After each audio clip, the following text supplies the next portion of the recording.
From retro to next gen, we've got it all. I'm George, a Gen X grown-up, and this is Bit by Bit. All right, here's a thought-provoking bit from Vocal.media, part of their FYI series. They're talking about when nostalgia becomes a business model. This is something we've had a lot of discussions with amongst our Gen X grown-up community over on Discord, as well as just amongst John, Mo, and myself in different occasions. This article, like I said, it's very thought-provoking. It starts off very nice and nostalgic feeling in and of itself. It talks you about your roots in, like 90s sitcoms and video games and fashion and all that kind of stuff. It's really nice.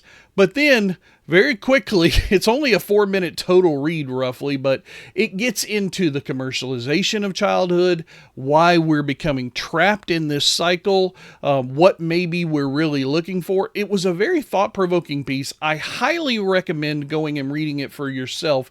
I'll have the link down in the description below, but it's well thought out. It says right at the top, AI generated, which scares the crap out of me.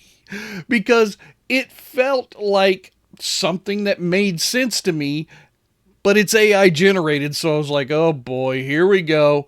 Anyway, it's an interesting article. It'll get your wheels turning a little bit on all the stuff going around with nostalgic purchasing right now, video games, old movies and TV shows being recycled. Anyway, go read it for yourself. Description is down below. Sorry, not the description. The link is down below in the description. I think it's worth a read, even though it's AI generated. Okay, ladies and gentlemen, here is my bullshit bit of the episode from hiphopwired.com. This title is incredibly misleading. Lego to drop working Nintendo Game Boy set later this year. So, first of all, the images are correct. Lego has finally announced and shown images of the game set that, the Lego set rather, that I highlighted way back in episode 12 of the Bit by Bit series, long time ago. Now, in this, they go, according to Hypebeast, Lego has announced, has teamed with Nintendo to drop a new Game Boy model set that not only lets you build a replica of the classic 80s handheld gaming device, but is even playable as it comes with a workable screen and interchangeable cartridges. Ladies and gentlemen, that is a bunch of bullshit. It does not. What it comes with is a Lego system that you can build, and much like the Atari 2600 Lego set, you can also build some cartridges that come with it that will slot into the Lego build of the Game Boy. And then it has these little lenticular screen inserts that make it look like the game is playable. So this is AI at its finest. I went to the Hypebeast article, and that is also likely AI written, but it mentions not one time that this is a playable Game Boy for $60, by the way, which is bullshit, because the original Game Boy, as the article talks about here, was around $100. So there's no way in hell they're going to do a Lego playable build set that's only $60 that comes with 2 cartridges. Just stupid. Pisses me off. Do not bother to go to this Hip Hop Wired article. Don't give them credit like I did, because when I saw this, I'm like, what? That doesn't make any sense. Lego doesn't build stuff like that that's workable. But anyway, you can at least go to the lego.com site and you can pre-order this set. So it's due to come out in October of this year. I think it's a very fine set. The Lego website has a lot more pictures, has a nice video on it and everything, shows you the lenticular screens and how the cartridges slot into the back. It's a very fine set for 420 pieces, $60. If you were a Game Boy fan growing up, if you had one of these as a kid, you'd probably enjoy that. Just don't let the hype fool you.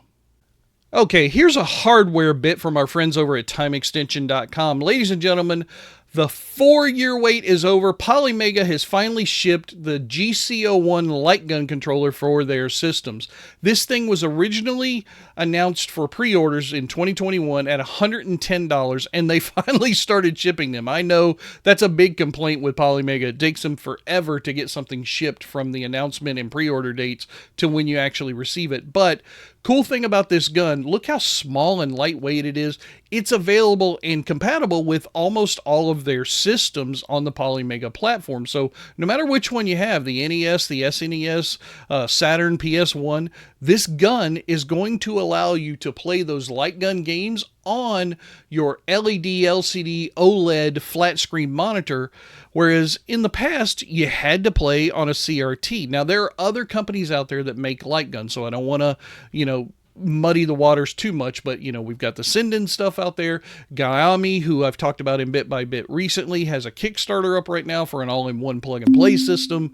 But this system right here looks really good. This is a very long and in-depth article. It gives you tons of information to make a decision on whether or not you want to head over to Polymega and purchase this for yourself if you already have a Polymega system and components. Now, the nice thing is down here at the bottom, they include the compatible game list for each system. We've got things like Duck Hunt, Hogan's Alley.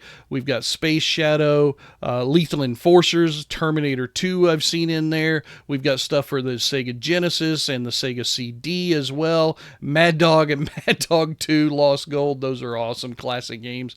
Here's some Saturn stuff. Anyway, this is a long article, as you can see. Take your time. I'll have the link down in the description below. You can go check this out if you're at all interested in light gun gameplay. All right, here's a cool retro game from rogueliker.com. Cyclopean the Great Abyss. Lovecraftian horror with a retro roguelike twist. So this is a CRPG, a computer-based role-playing game that's been developed recently by a gentleman named Mike Schmidt. And I went through this article. It's kind of a long article, but I like that because they go into detail, give you a real good idea of what you might be getting into before you decide to pick up the game yourself. We've got some great visuals here. They talk about it's turn-based when you have your encounters. There's some hidden depths of the Great Abyss, so it's not just something that's the small little game that happens over and over again. Retro style old school influences. They go into some great detail here. I went and took a look because I'm like, okay, hopefully this is playable on the PC, which it is through Steam right now. It's $8.50 as I record this, but it looks like regular price is $10. I think it might be a steal at either one of those. I haven't played it yet, but there's only like 50 or 60 reviews out there right now on Steam, and I think it's certainly worth it to give this one a shot. $10, give it a play for a little while.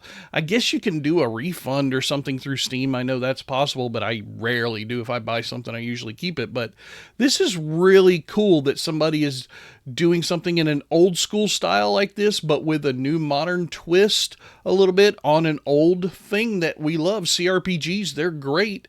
So if you were a big Ultima fan back in the day, check out Cyclopean the Great Abyss. You'll probably be a fan of this as well. That's going to do it for the news making headlines in the gaming world right now. I am George, and if you want to see more, hit that subscribe button, and I'll keep on bringing you the news bit by bit.